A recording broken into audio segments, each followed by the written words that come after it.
ललितपुर में पूर्व केंद्रीय राज्य मंत्री प्रदीप जैन आदित्य जन समस्याओं को लेकर प्रदेश सरकार और केंद्र सरकार को लिए आड़े हाथों। सड़क, बिजली, पानी, स्वास्थ्य को लेकर सरकार को घेरा। 15 अगस्त तक जन समस्याओं को हो सुधार, नहीं तो होगा जन आंदोलन। कहा, नेशनल हाईवे 44 पर गड्ढे ही गड्ढे। ललितपुर सीमा पर बने बेतवा का पुल जो मानक विहीन हो चुका है, उसकी जांच की जानी चाहिए। उन्होंने कहा कि गांव की सड़क NH हाईवे की सड़क में कोई अंतर नहीं है, तो किस बात का टोल टैक्स वसूला जा रहा है। तालबेहट में जल भराव, ग्रामीण क्षेत्रों में बाढ़ जैसे हालात को लेकर चिंता व्यक्त की। वहीं ललितपुर मेडिकल कॉलेज की व्यवस्थाओं को लेकर चिंता व्यक्त की। कानून व्यवस्था को लेकर राज्य सरकार को घेरा। कहा, यूपी में नहीं है कानून का राज। कुत्ते बैठे, गाय बैठी, डॉक्टर नहीं है और भयावहता है। तो आज निश्चित रूप से जो जिस ललितपुर के अंदर यूरेनियम है, जिस ललितपुर के अंदर डाइस्कोर है, पेरोफ्लाइट है, ग्रेनाइट है, सैंड है, लाइमस्टोन है, गैलेना है, जिसके अंदर अपार खनिज है, जिस ललितपुर के अंदर इतने पर्यटक स्थल हैं, चाहे हम रणछोड़ जी को देखें, चाहे हम नीलकंठेश्वर को देखें, देवगढ़ को देखें, गिरार को देखें, जहाँ पर सारे धर्मों के बड़े तीर्थ हैं, चाहे सदन साहब बाबा को देखें, सुमन सरकार को देखें, क्षेत्रपाल बाबा को देखें, उस ललितपुर के अंदर आज संवादहीनता की स्थिति जनता और प्रशासन के बीच में है। एक सड़क जो बनती है, वो सड़क कुछ ही दिन में उसमें गड्ढे हो जाते हैं, कुछ ही दिन में लोग उसमें गिरने लगते हैं और ऐसा लगता है कि जैसे हम किसी ग्रामीण क्षेत्र में आ गए। सरकारी योजनाओं की स्थिति ये है कि मूंगफली का समर्थन मूल्य पर कोई भी किसान ऐसा नहीं होगा जो कहेगा कि मेरी समर्थन मूल्य में पूरे मूल्य पर मूंगफली खरीदी गई। तो ये जो तस्वीर है, वो तस्वीर भी एक पक्ष है, लेकिन जीवन से खिलवाड़, चाहे वो राख डाली जाए, चाहे ब्रिज का झरर घाट के ब्रिज का उसको नज़रअंदाजी की जाए, वो निश्चित रूप से की पिटाई हो रही है, वो भी एक बहुत, और उसमें निपटाना चाहिए। दोनों पक्ष, चाहे हमारे दोनों ही वो चुने हुए सभासद हैं, जनता के लिए लड़ते हैं, वहीं दूसरी ओर सफाई कर्मचारी हैं, तो आपस में प्रशासन की जिम्मेदारी है कि ऐसी अप्रिय स्थिति नहीं बनने चाहिए। आपने अभी एक जन आंदोलन की बात करी थी, वो क्या है उसकी जो है शुरुआत? देखिए, उसको अगर इन्होंने समय रहते हुए नहीं किया तो हम लोग, हमारे प्रभारी मुकुट सिंह जी हैं, तो कांग्रेस के अध्यक्ष भी बैठे हैं, हम लोग इसको जन आंदोलन करेंगे। और जन आंदोलन ऐसा होगा, उसमें पार्टी से ज़्यादा हम जनता की सहभागिता लेंगे, क्योंकि आप तालबेहट के अंदर इतनी समस्याएं हैं, वो समस्याएं कभी नहीं थी। उन समस्याओं को केवल कांग्रेस पार्टी महसूस नहीं कर रही, जनता भी महसूस कर रही।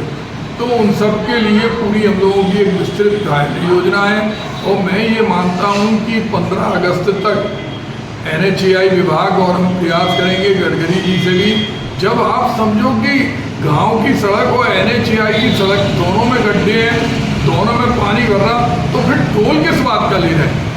किस चीज़ के लिए आप इतने बड़े बड़े स्लोगन लगते?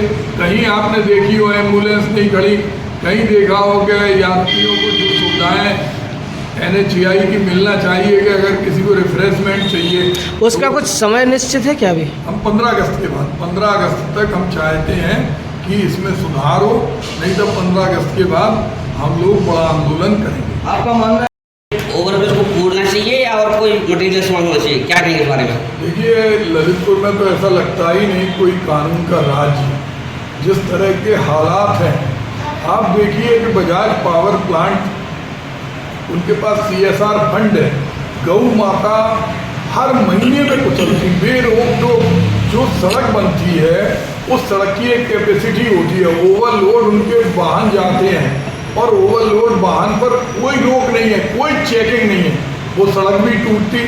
सड़क जनता के गाड़ी कमाई के पैसे से बनती है, लेकिन बजाज पावर प्लांट के लोग उसका अपना दुरुपयोग करते हैं। ओवरलोडेड गाड़ियाँ चलती हैं, वो सड़कें हमेशा टूटती हैं। इसके अलावा वो अपने राख, क्योंकि बिजली तो देते नहीं है, स्थिति यह है कि जो गांव है चिकलौआ, उसमें अगर एक पोल गिर गया था तो 5 दिन तक वहाँ के गांव वाले परेशान हुए थे। फिर हमने उसको चालू कराया। वो खेतों में राख डालते हैं, जबकि एनजीटी की क्लियर गाइडलाइन है, किसानों के खेत में राख नहीं डाल सकते। लेकिन बजाज पावर प्लांट के लोग सत्ता के संरक्षण में इस पर ध्यान नहीं दे रहे। उन्होंने नदियों के अंदर अपना राख डाली। और तो और जो NHAI की अब प्रदेश सरकार के मंत्री का बेटा खुद लाइव करके चिल्ला रहा, चीख रहा, स्थिति भयावह है। एक तरफ विधायक जी और मंत्री जी के बीच में आपस में संवाद इतने तीखी हो रहे हैं, ऐसा लगता ही नहीं कि एक ही दल के हैं और विधायक जी कह रहे हैं। और दूसरी तरफ मंत्री जी के पुत्र खुद कह रहे हैं कि इस सरकार के अंदर NHAI का जो ओवर ब्रिज बन रहा है उसमें राख डाली जा रही। कितनी शर्म की बात है। जिलाधिकारी जी को संज्ञान लेना चाहिए। कल हमें लगता है कि कहीं ना कहीं, कल हम गए थे, हमारा एक कार्यकर्ता महेंद्र पनारी का मकान गिर गया था, पूरा पानी में आ गया। पहले उसको पट्टा हुआ था, पट्टा होने के बाद वो पूरे घरों में वहाँ जितने भी लोग थे सब लोगों में पानी भर गया था, तालाब हो गया था। तो जो स्थिति है वो स्थिति और निपटाने की जगह बढ़ती जाती है। जिसको स्वर्गीय लाल बहादुर शास्त्री ने निर्माण कराया था उसकी पर्याप्त मरम्मत हो। रास्ते में दोनों ही टोल पर हमने कभी नहीं देखा कि एम्बुलेंस खड़ी हो। लोगों को जो सुविधाएं मिलना चाहिए वो सुविधा भी नहीं मिलती। तो ऐसे में आज आपके माध्यम से हम NHAI के अधिकारियों को कड़े शब्दों में ये चेतावनी देते हैं कि वो इस रोड पर जहाँ जहाँ गड्ढे हैं और ख़ास तौर से जो ब्रिज है और उसका जो सर्वे करें उस सर्वे को जनता के सामने जरूर प्रकाशित करें। क्योंकि मैंने अपनी आंखों से देखा है बीच में जगह जगह क्रैक आ गए उसमें। और जब भी और डामर का वो ब्रिज पानी उसका दुश्मन है। तो आज मैं आपके माध्यम से कहना चाहता हूँ कि इस पर कार्रवाई करें। और दूसरा, तालबेट के अंदर मैं सभी लोगों से, चूँकि तालबेट पूरे बुंदेलखंड के अंदर सबसे ज़्यादा जागरूक लोगों की एक स्थली है। यहाँ के अंदर जो आग है, ज्ञान की आग है, संघर्ष की आग है, उसके माध्यम से मैं कहना चाहता हूँ कि अगर NHAI ने अपने इसको निरीक्षण को और गड्ढों को ठीक नहीं किया तो आपके माध्यम से हम एक बड़ा जन आंदोलन चलाएंगे कि अगर टोल ले रहे तो गड्ढा मुक्त रखें। और जो पानी भर रहा, जो ब्रिज है, और स्पष्ट रूप से बताएं। और मैं आपको दे रहा हूँ कि कौन कौन से कानूनों से ये बाध्य हैं। ये आपको मैं दे रहा हूँ कि इसमें कानूनी प्रावधान और दायरे जो NHAI के हैं उनको उन्हें पूरा करना चाहिए।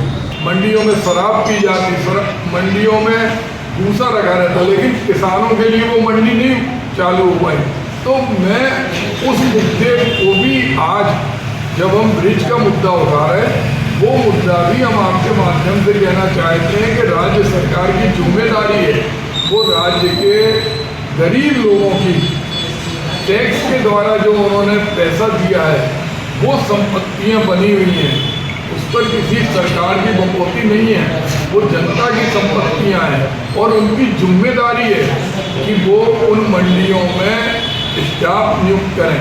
आज वो स्कूल बंद कर रहे हैं और हर जगह शराब का बाजार, वाइन मार्केट। इतना दुख होता था कि एक समय होता था आदमी लुक छुप के शराब लेते थे। अब चाहे ललितपुर हो, तालबेट हो, कहीं हो, खुली सड़कों पर शराब बिकती, स्कूलों के पास, मंदिर के पास। और जल भराव की स्थिति तो इतनी भयानक हुई, रेलवे वाला ब्रिज भी कछुआ की गति से चल रहा। जल भराव की स्थिति में ईश्वर की असीम कृपा थी कि कोई अप्रिय घटना नहीं हुई। हजारिया महादेव की ऐसी कृपा थी लेकिन एक चीज़ हम पर्यटन विभाग से भी कहना चाहेंगे, किले के जो गेट बंद कर दिए, किले के अंदर रिपेयरिंग चल रही, श्रावण का मास है, सावन में लोग शंकर जी के पास जाने के लिए जो रास्ता था वो किले के वहीं से होता था। आज वो रास्ते भी तीनों बंद कर दिए। एक छोटी सी खिड़की है। इतना बड़ा त्यौहार है, अगर पुरातत्व वालों को कुछ भी करना था तो कम से कम इस मास के पहले कर लेते या इस मास के बाद में कर लेते। तो जानबूझ के ये लापरवाही का एक नज़रिया है। इस पर भी हम चाहते हैं कि हमारे यहाँ के जो अधिकारी हैं, क्योंकि जिला अधिकारी नोडल अधिकारी होता है सेंट्रल का और स्टेट का, वो संज्ञान जरूर लेंगे और जो दर्शनार्थी जो भगवान भोलेनाथ के भक्त हैं उनके लिए जो दरवाज़ा खुला रहता था वो भी खुला रखेंगे।